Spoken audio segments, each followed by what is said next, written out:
Run তাড়ায় কি কোহলি সর্বকালের সেরা? কোনো না কোনো মাইলফলক এখন তিনি প্রায় প্রতি ম্যাচেই স্পর্শ করেন বা ছাড়িয়ে যান। বিরাট কোহলি এখন ক্যারিয়ারের এমন জায়গায় দাঁড়িয়ে আছেন, ব্যাট হাতে তিনি নামা মানেই যেন নতুন কোনো কীর্তি।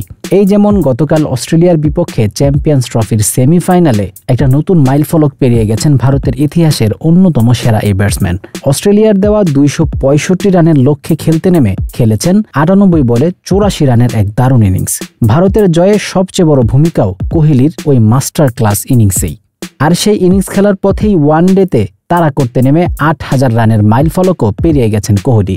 ওয়ানডেতে তাড়া করতে নেমে 8000-এর বেশি রান কোহলি ছাড়া আছে শুধু আর একজনেরই। সেই নামটা অনুমান করাও খুব সহজ, সচিন টেন্ডুলকার। 463 ওয়ানডে ক্যারিয়ারের 452 ইনিংসে ব্যাট করেছেন টেন্ডুলকার।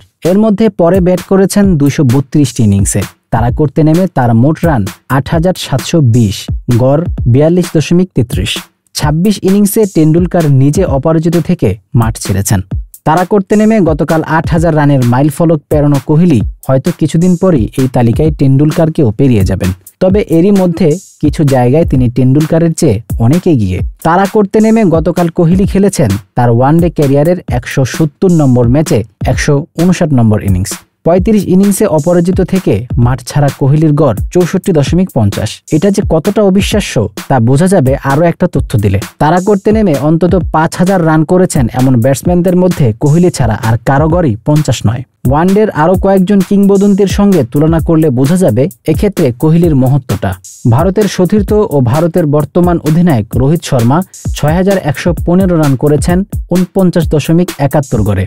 সনাত জয়াসুরিয়া 5742 রান করেছেন 49.44 গড়ে। দক্ষিণ আফ্রিকান কিংবদন্তি জ্যাক ক্যালিসের রান 44.95 গড়ে 5575। ক্রিস গেল 5559 রান করেছেন 29.99 গড়ে। 42.71 গড়ে ব্রায়ান লায়ার রান করেছেন 5425। কুমার সাঙ্গাকারা রান করেছেন 5400, তার গড় ছিল 40.29। 41.93 গড়ে রিকি পন্টির রান 5074।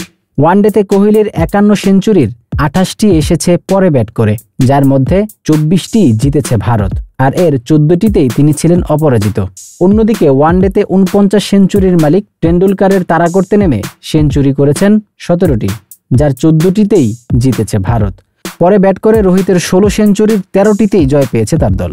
আরও একটা জায়গায় কোহলি এরই মধ্যে ওয়ানডের সব কিংবদন্তিদের ছাড়িয়ে গেছেন। তাড়া করতে নেমে দল জিতেছে এমন ম্যাচে সবচেয়ে বেশি রান তার। ওয়ানডেতে টেন্ডুলকার পরে ব্যাট করে দলকে জেতানো ম্যাচে মোট রান করেছেন 5490।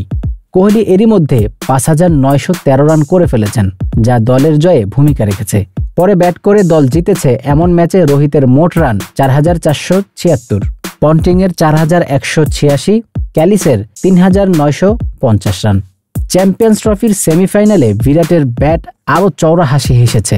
গতকালকে নিয়ে তৃতীয়বারের মতো এই প্রতিযোগিতার শেষ 4 ম্যাচ খেলেননি কোহলি, প্রতিবারই ব্যাট করেছেন পরে।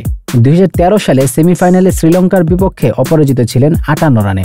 2017 সালে সেমিফাইনালে বাংলাদেশের বিপক্ষে অপরাজিত ছিলেন 96 রানে। আর গতকাল অস্ট্রেলিয়ার বিপক্ষে 84 রানে আউট হলেও ভারতের জয়ে ভিত গড়ে দিয়ে গিয়েছিলেন তিনি। সব রকম পরিসংখ্যান এখন বলছে ওয়ানডেতে রান তাড়ায় কোহলি সর্বকালের সেরাদের মধ্যে অনেকটা এগিয়ে, হয়তো সেরাই। কোহলির নিজের অবশ্য এসব নিয়ে খুব একটা মাথা ব্যথা নেই। গতকাল অস্ট্রেলিয়ার বিপক্ষের ম্যাচ সেরা হয়েও তিনি কথা বলেন, তার কাছে এসব পরিসংখ্যান আর মাইলফলকের খুব একটা গুরুত্ব নেই। এটাই তার সেরা ইনিংস কিনা এমন প্রশ্নে কোহলির উত্তর, আমি জানি না, এসব ঠিক করা আপনাদের কাজ। আমি কখনো এসবে মনোযোগ দেইনি, এইসব মাইলফলক নিয়ে আমি ভাবি না, এগুলো আসলে হয়ে যায়। পাকিস্তানের বিপক্ষে দুর্দান্ত এক সেঞ্চুরি করে দলকে জিতিয়েছিলেন।